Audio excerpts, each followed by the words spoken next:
Can you please tell me what Hunger Ward, The Last Hope Between War and Starvation, is about?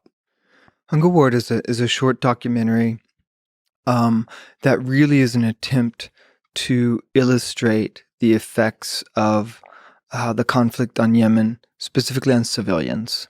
And we document it in both the north and the south of the country because it's a bifurcated country. The south is held by the globally recognized government in the south, which up until last week was run by, at least on the surface, by President Hadi, holed up in Riyadh.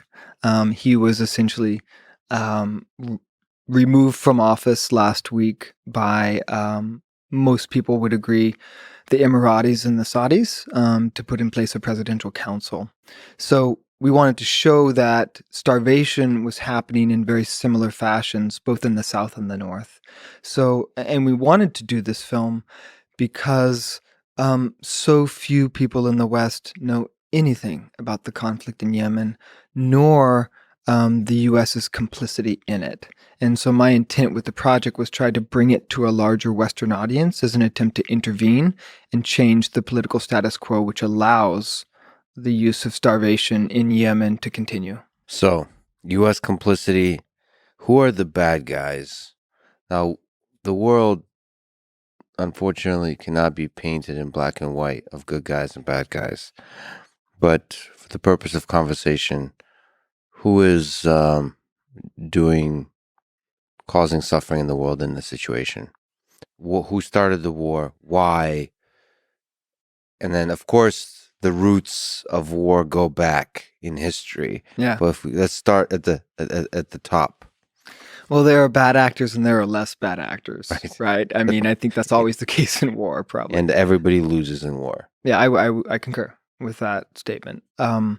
In the case of sort of the status quo in Yemen right now, it's a completely asymmetrical war. And so the Saudi coalition, which is made up of primarily Saudi Arabia, the Emiratis, United States, France, Britain, supplying weapons, but it's really driven and catalyzed by Saudi Arabia. And it's asymmetrical to a great extent just because of the incredible firepower by air that the Saudis use continuously to pummel northern Yemen. When I was there, the sheer volume of airstrikes is hard to describe, and we show the result of only one in the film, really. But it's an asymmetrical war. The de facto authorities of the north, Ansar Allah, also known as the Houthi rebel group, they don't have an air force, right? They have a drone force, but they don't have an air force. And so from a military standpoint, it's completely asymmetrical. The Saudis really don't commit troops to the ground. They use only proxies to fight on the ground. What is the narrative they use to justify war? So there's a story on every side in war. Yeah. Some of it is grounded in truth. Some of it is not at all grounded in truth, also known as propaganda. What's the narrative used by the Saudis for this war? The Saudi line is essentially that the Houthis are an illegitimate government, and that it's really a proxy war between Iran, who supports the Houthis nominally, and the rest of the world. That's the Saudi narrative. The reality is something altogether different. While the Houthis do receive support from Iran, this is a war started by and sustained by MBS in Saudi Arabia. Who's MBS? Mohammed bin Salman. And who is he? He is the son of the ruler of Saudi Arabia. What's his power? I'm asking basic, dumb questions. He's the de facto ruler of the military and yes, he seized control of the country several years ago. Even though he, on the surface, is not the ruler of Saudi Arabia, he is. He's the crown prince. And sorry to interrupt often, but who is he as a man? What's your sense of the man? Yeah, so I've never met him, and I likely will never meet him, hopefully. But I know a lot about him through his actions, sort of in the MENA region, Middle East and North Africa region. And he is one of three, in my view, as an American sitting here in the U.S., three people in the world that I think has caused such an incredible volume of misery and suffering and murder on this planet that I think if he weren't around, the world would be a lot better place. And I'm not a violent person by nature, but there are 3 human beings that I think the world would be better off without. Do you mind, before I ask other questions, mentioning the 3? Oh yeah, Assad is one in Syria, and that comes out of an earlier project that I did in Syria and Turkey, and what I saw Assad as a ruler do to his own people, and Putin would be the third. Those 3 human beings are murderers on a scale beyond imagining. On MBS, are you able to think as a documentary filmmaker, as a human being, as a scholar, as a thinker, with an open mind about a man like that who does evil onto the world and what that must feel like to be inside the mind of that man? So basically, consider his worldview. With most evil people, with all people probably, but with people who do evil onto the world, they think they're doing good. Yeah, they're the hero of their own story, Right. right? Yeah. And so to be able to place yourself, I feel like for me, to understand a person, I have to literally, like the way actors kind of have to do, live inside the body of the person they're trying to study, Inhabit the character. inhabit the that's right. person. Yeah. So are you able to do that, or because you are also studying the people who suffer as a result, as a consequence of their actions, you put them in a box and you say, I hate the person in that box. I'm going to move on. This goes back to your black and white statement at the beginning, right? It's like the world as a whole, of course, is every gradation of gray, right? My background is theater, Lex. And so I was trained long before I picked up a camera to inhabit other characters, right? I have 2 degrees in theater. And so that level of sort of like walking in other people's shoes and trying to understand and empathize with their worldview is fundamental to how I live my life and how I do my work. So in the case of those 3 that I named, Assad, MBS, and Putin, yeah, I can go there and think through how they came to be who they are, right? From afar, right? And after I go through that process, I still don't think there's any way that one can justify what they've done.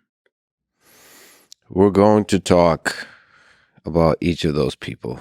Sure. Well, I'm not an expert on any of them. You're a human being, which makes you a partial expert on human nature, because nobody's an expert. You're just as good as anyone else.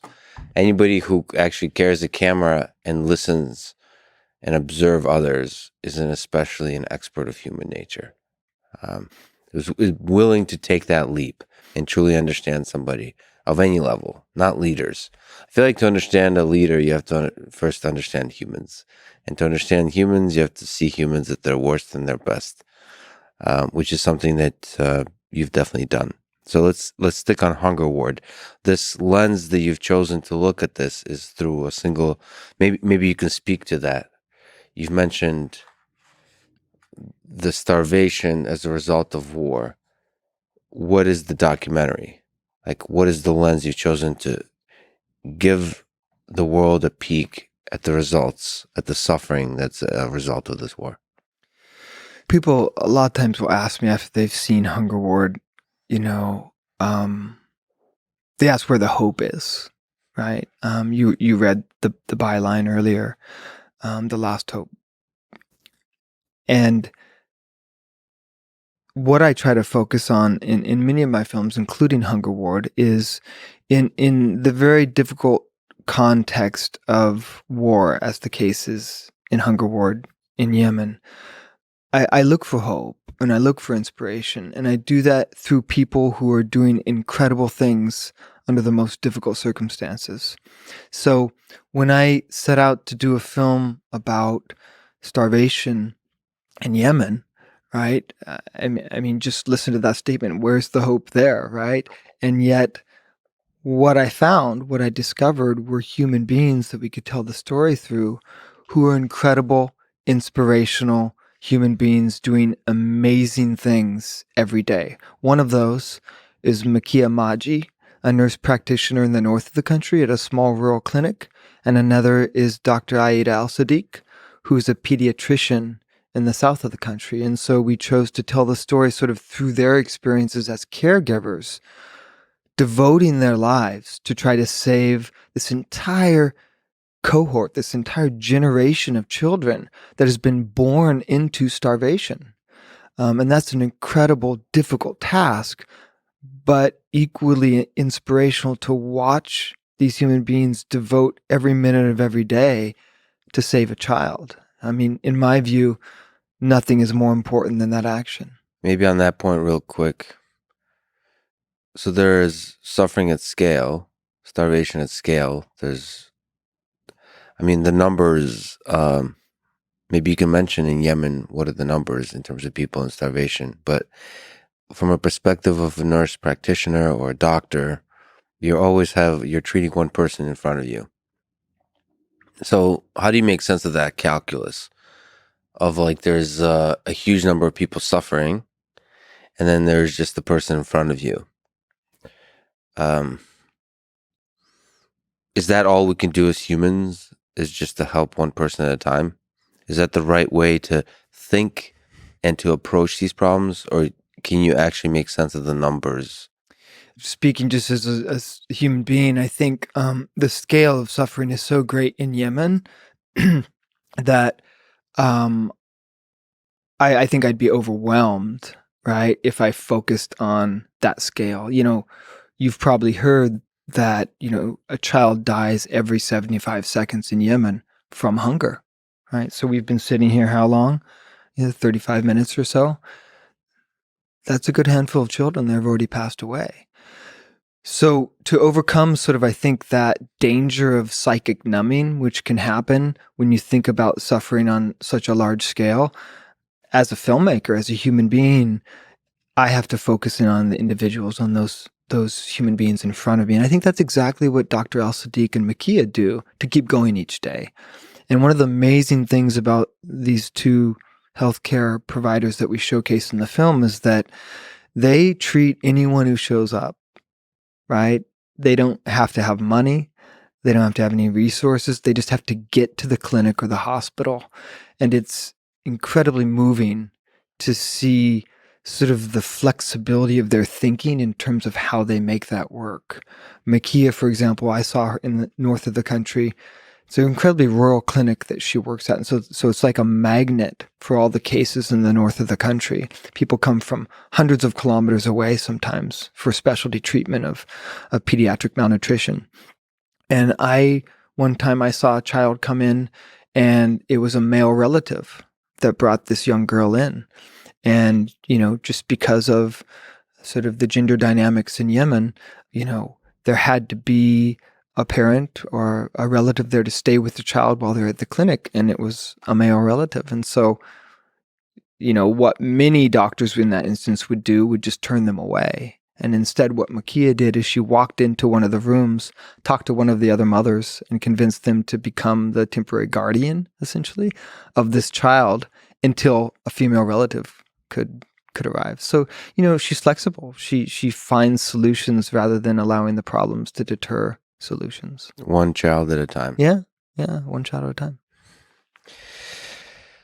You mentioned that you saw a child die in front of you. So when you're filming this as a filmmaker, what's that like? Psychologically, philosophically, creatively, as a filmmaker, as a storyteller? What do you do there as a human and as a filmmaker?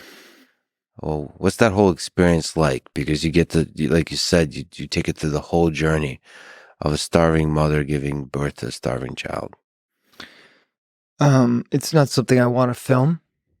It's not something that I certainly wanted to happen or seek out. But it happened. And the sad truth is that it happens every week at that hospital. And so when it happened in this instance, I felt an incredible responsibility to do justice to that reality, to acknowledge that a child had just died of starvation-related causes, um, and to find some way, if the parents wanted us to integrate that into this story we'd bring back to a Western audience.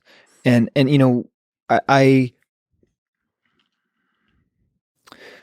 I've filmed many difficult things over the years, and usually I really love filming.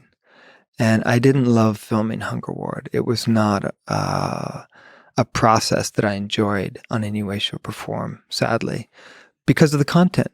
Because, who wants to watch a child die in front of them? I don't. But I did, and I had to. And when that happened, I felt an incredible responsibility again to go deep, right?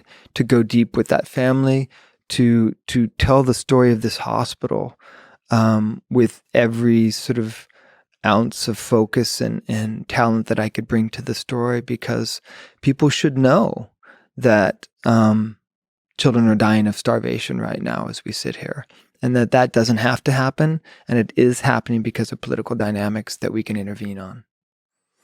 Is there times you wanted to walk away, quit the telling of the story, come back to the United States, where you can appreciate the the wonderful comfort you can have just sitting there and having food and freedom to do whatever you want, those kinds of things. Doesn't have to be in the United States, and in a lot of places in the world. Well, that dynamic of sort of like survivor's guilt, on some level, definitely exists. One of the hardest things while filming Hunger Ward actually was eating, right? Because we were in these malnutrition clinics. They're called TFCs, therapeutic feeding centers, where, over a long period of time, children lost the ability to eat normal food, right? And couldn't digest it, and just, were literally starving, and the practitioners were trying to bring them back to a state of thriving. But to leave those clinics, right, and to go to our camp or to go to our hotel, and then to have access to food, right, because we could buy food on the streets and in the hotels. It was a very intentional act throughout the course of the shoot to look at a piece of bread, right, or to look at a bowl of rice, and think about that child in the TFC, and think about how the privilege of having that bowl of rice that I could eat and digest. So it certainly every day helped me appreciate, right, the privilege I had. Every bite you take. With every bite. Absolutely.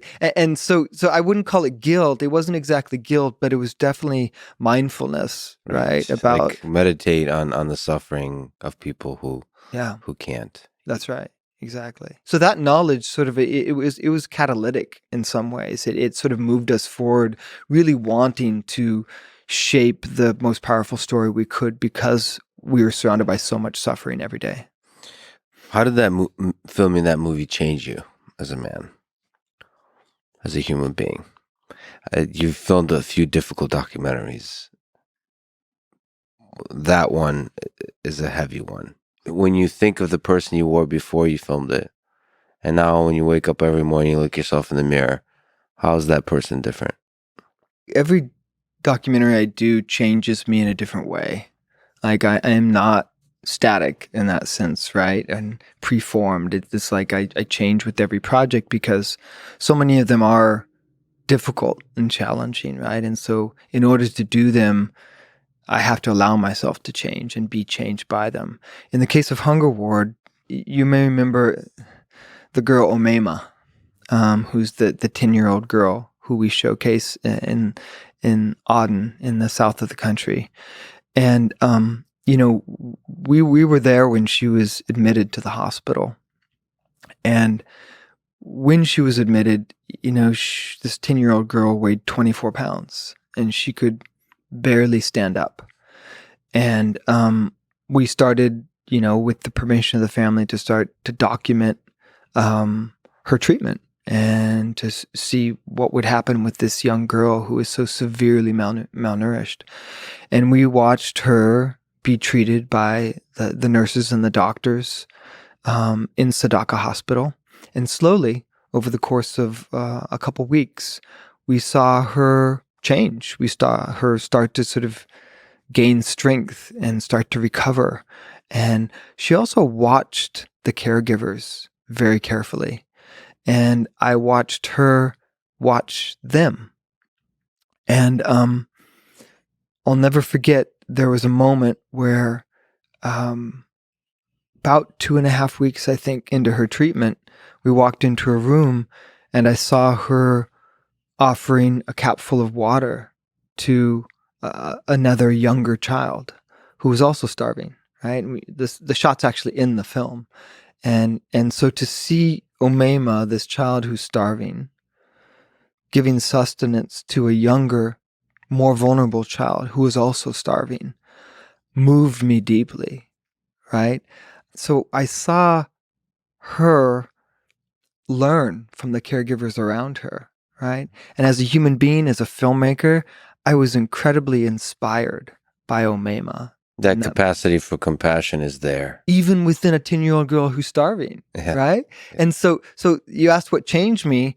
That's one moment, right? I rather than being crushed by such heavy content, it was actually the opposite, where I came away inspired by a 10-year-old girl. And, I didn't anticipate that. I didn't think that's what this content would do, but it's what it did. It reinforced for me sort of this incredible capacity we all have as human beings, right? To do good, right? To, even within the most difficult of circumstances, to choose who we become and what we do. And a 10-year-old girl taught me that, or reinforced that for me.